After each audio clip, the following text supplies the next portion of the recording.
कौन है? एक अजीब सी आवाज ने बिस्तर पर सोई गुंजन को झकझोर कर रख दिया।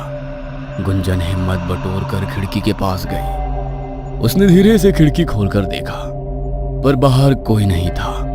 लेकिन जैसे ही वो खिड़की बंद करने लगती है, उसे आंगन में कोई काली परछाई दिखी। कौन है वहां? ये कैसी आवाज है? गुंजन को अब हल्का हल्का डर लगने लगा और वो खिड़की से पीछे हटने लगती है। लेकिन तभी उसे ऐसा लगा कि कोई उसकी पीठ के पीछे खड़ा है। उसने तुरंत पलटकर देखा, पर वहां कोई नहीं था। माँ, माँ, माँ!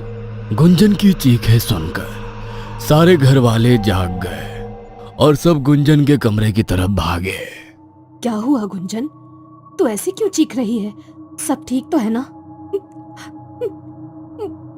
माँ, वहां कोई था। उसने मुझे देखा और रोने की आवाज, वो रोने की आवाज, वो क्या? ये क्या कह रही है तू? रुक, मुझे देखने दे। निर्मला ने गुंजन के कमरे की अच्छी तरह से छानबीन की। उसने खिड़की खोलकर बाहर देखा तो बाहर भी कोई नहीं था। कोई तो नहीं है रे, तुझे कुछ वहम हुआ है। और मैंने तुझे कितनी बार समझाया है कि रात में खिड़की बंद रखा कर, पर तू है कि सुनती ही नहीं है। नहीं माँ, मैं कह रही हूँ कोई था यहाँ। आप मेरा यकीन करो। गुंजन को इस कदर परेशान देखकर अब निर्मला को भी कुछ अजीब लग रहा था। उसने गुंजन के सर पर हाथ फेरते हुए कहा, देख गुंजन, तेरा 5वां महीना चल रहा है और प्रेगनेंसी के वक्त ऐसे वहम अक्सर होते हैं। तू डर मत, देख हम सब यही हैं, सब ठीक है। तू सो जा। माँ, आप यहीं रुको। आप कहाँ जा रही हैं? नहीं, मैं कहीं नहीं जा रही गुंजन, तू सो जा। आज मैं यहाँ तेरे कमरे में तेरे साथ ही सोऊंगी और कल से तुझे वैसे भी डरने की जरूरत नहीं है। कल अभिजीत आ जाएगा। क्या वो वापस आ रहे हैं? हाँ, आज ही उसके बाबूजी ने उससे बात की थी। अब जब तक तुम दोनों का बच्चा इस दुनिया में नहीं आ जाता, अभिजीत यहीं तेरे साथ रहेगा। निर्मला की बातों ने अब गुंजन को तसल्ली दे दी थी, क्योंकि पिछले 5 महीनों में अभिजीत मुश्किल से 4 बार उससे मिलने आया था।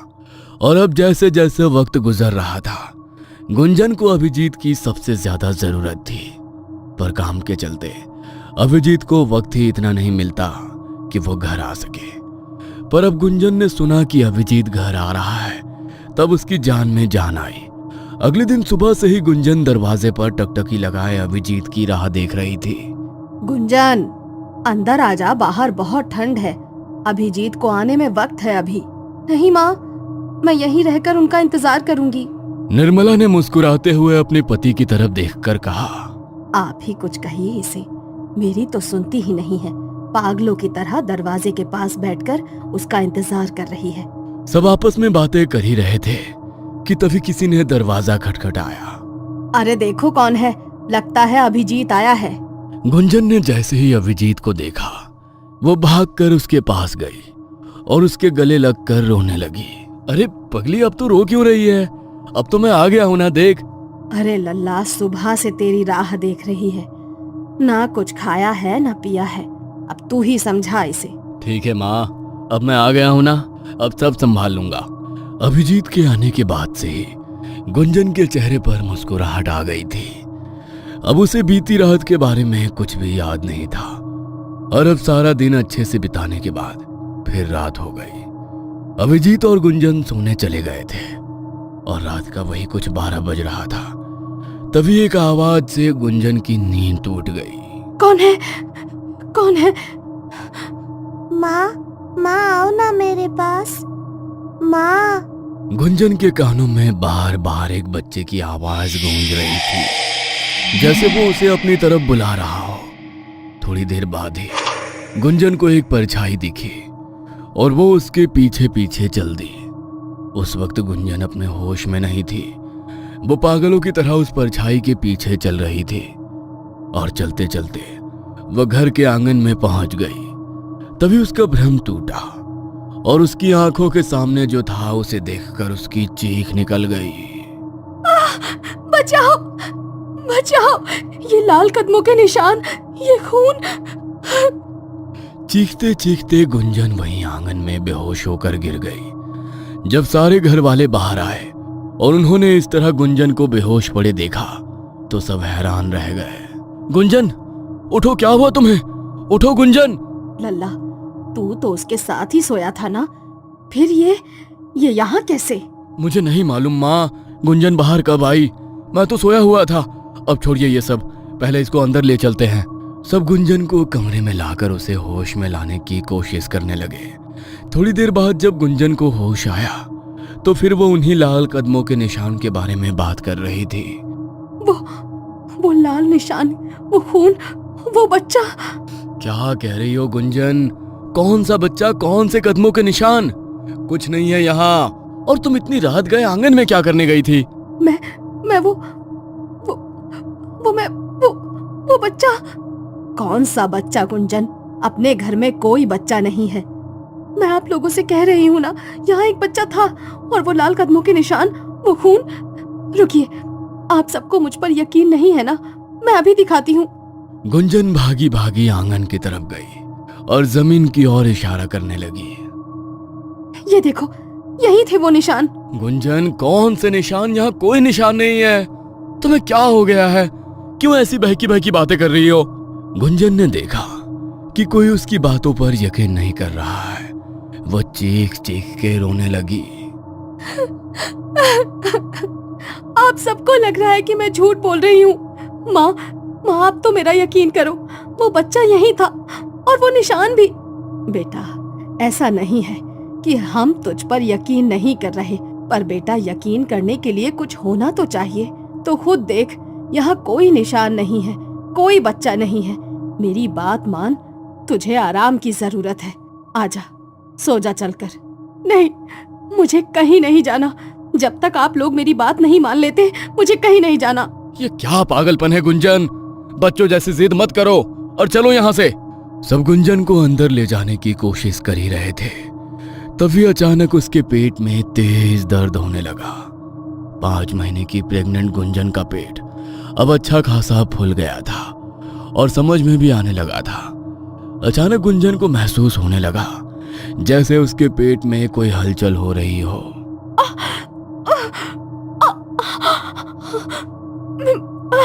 मेरा पेट, माँ, ये दर्द। देख, मैंने कहा था तुझसे, तेरी तबीयत बिगड़ जाएगी। अब बात मान ले गुंजन, अंदर चल और आराम कर, चल। निर्मला और अभिजीत जैसे तैसे गुंजन को कमरे में लाए, उसे दवाई दी और थोड़ी देर में ही गुंजन सो गई। अभिजीत बाहर आया और निर्मला से सवाल करने लगा, कब से हो रहा है ये सब? क्या बताऊं लल्ला, यही कुछ 15 दिन पहले से ही बहू ऐसी अजीब सी हरकतें कर रही है। कभी आधी रात में उठकर कहती है कोई बच्चा है, कोई बुला रहा है, तो कभी नींद में चलते चलते छत तक चली जाती है। आपने डॉक्टर से बात की? नहीं लल्ला, 4 महीने के बाद ऐसा सब होता है गर्भवती औरतों के साथ। हमें लगा 1-2 दिन के बाद सब सही हो जाएगा, पर अब जब पानी सर के ऊपर जाने लगा तो तेरे बाबूजी ने तुझे बुलाया। आप लोग ये बात मुझे अब बता रहे हैं? ठीक है, अब जो हो गया सो हो गया, पर कल सबसे पहले हम गुंजन को डॉक्टर के पास लेकर जाएंगे। अभिजीत ने ठान लिया था कि अब वो गुंजन के साथ जो भी हो रहा है उसे ठीक करके रहेगा। उसे लग रहा था डॉक्टर के पास जाने से सब ठीक हो जाएगा, पर वो ये नहीं जानता था कि ये दलदल है। और अब सिर्फ गुंजन ही नहीं बल्कि भीलवाड़ा की हर गर्भवती औरत इस दलदल में फंस चुकी थी। कौन सा तूफान कब भीलवाड़ा पर आने वाला था, ये तो वक्त ही बताएगा। रात के हंगामे के बाद अब सुबह सब ठीक था, सब चैन की नींद में थे। तभी एक आवाज ने हर किसी की धड़कनें रोक दी। माँ, बाबूजी, अभी आओ, जल्दी आओ। ये सब देखो, ये क्या हुआ? जल्दी आओ सब, मेरा बच्चा। सब दौड़ते हुए गुंजन के कमरे में गए और उन्होंने वहां जो देखा, उसे देखने के बाद सबकी आंखें फटी की फटी रह गईं। गुंजन, ये तेरे पेट को क्या हुआ? कल तक तो ये फूला हुआ था। माँ, माँ मुझे कुछ समझ नहीं आ रहा। ये सब क्या है? मेरा बच्चा।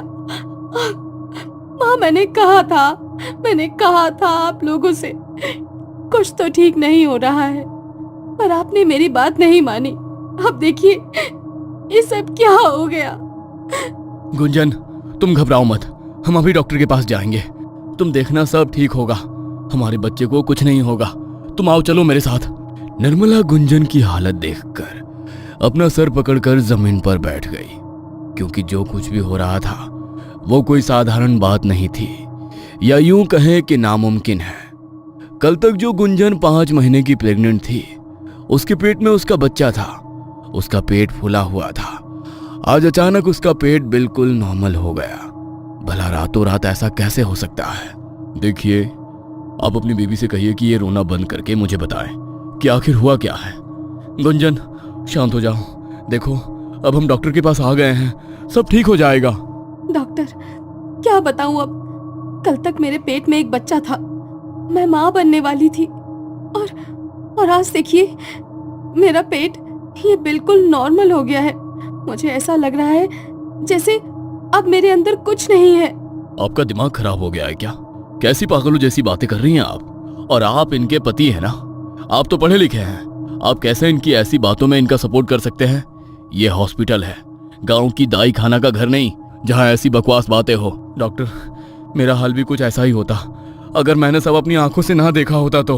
अभिजीत ने गुंजन की सारी रिपोर्ट्स डॉक्टर के सामने रख दी, और जिन्हें देखने के बाद डॉक्टर के मुंह से बस एक ही बात निकली, ये नामुमकिन है। नहीं, ये नहीं हो सकता। देखा, मैंने आपसे कहा था ना, मैं झूठ नहीं बोल रही थी, पर किसी ने मेरा यकीन नहीं किया। गुंजन का रो रो कर बुरा हाल था। उसने डॉक्टर का हाथ पकड़कर कहा, अब आप ही कुछ कर सकती हैं, आप ही मेरी मदद कर सकती हैं। देखकर बताइए ना, मेरा बच्चा ठीक तो है ना? उसे कुछ हुआ तो नहीं है? डॉक्टर को कुछ समझ में नहीं आ रहा था कि वो गुंजन से क्या कहे। उन्होंने अपने पूरे करियर में ऐसा कोई केस ना तो कभी देखा था और ना ही सुना था, पर फिर भी उन्होंने अपनी और गुंजन की तसल्ली के लिए उसके लिए कुछ टेस्ट करना सही समझा। डॉक्टर ने अभिजीत की तरफ देखा और कहा, देखिए, हम अभी इनके कुछ टेस्ट करने जा रहे हैं, हो सकता है उससे कुछ पता चल सके। आपको जो करना है करिए, बस एक बार ये बता दीजिए, मेरा बच्चा और गुंजन तो बिल्कुल ठीक है ना? उन्हें तो कुछ नहीं हुआ है ना? डॉक्टर ने गुंजन का अल्ट्रासाउंड किया, और उसकी रिपोर्ट देखने के बाद उनकी यह समझ में नहीं आ रहा था कि वो अभिजीत और गुंजन को क्या जवाब दे। और तब तक निर्मला और अभिजीत के बाबूजी भी हॉस्पिटल आ गए थे। क्या हुआ लल्ला? डॉक्टर क्या बोली? सब ठीक तो है ना? माँ, वो अभी कुछ टेस्ट करने के लिए गुंजन को अंदर लेकर गए हैं, उसके बाद ही कुछ मालूम चलेगा। मुझे तो लग रहा है ये कहीं कोई प्रेत पिशाच का चक्कर तो नहीं। हमें बहू को किसी भगत के पास ले जाना चाहिए। माँ प्लीज, अब आप मत शुरू हो जाइए। कैसी बेवकूफी भरी बातें कर रही हैं आप? बाबूजी, आप ही समझाइए ना इन्हें। भगवान के लिए अब तुम चुप हो जाओ, वैसे भी कम मुसीबत नहीं है। सब आपस में बातें कर ही रहे थे कि तभी डॉक्टर अंदर से गुंजन को साथ लेकर आया। डॉक्टर को देखते ही वो तीनों उनकी तरफ चले गए। कुछ पता चला डॉक्टर? सब ठीक है ना? बताइए ना, बहू और उसका बच्चा ठीक तो है ना? देखिए, अब जो बात मैं आपसे कहने जा रहा हूँ उसे सुनने के लिए शायद आप में से कोई तैयार नहीं है, और ना ही मैं था, पर अब यही सच है। आखिर क्या बताने वाला था डॉक्टर, और ऐसा कैसे हुआ? कहाँ गया गुंजन के गर्भ का बच्चा? रातों रात उसका फूला हुआ पेट एकदम से नॉर्मल कैसे हो गया? और किसके थे वो लाल कदमों के निशान जो गुंजन को दिखते थे? क्या ये सब सच था, या वाकई गुंजन दिमागी बीमार थी? जानने के लिए देखिए अगला एपिसोड सिर्फ once upon a time horror stories पर।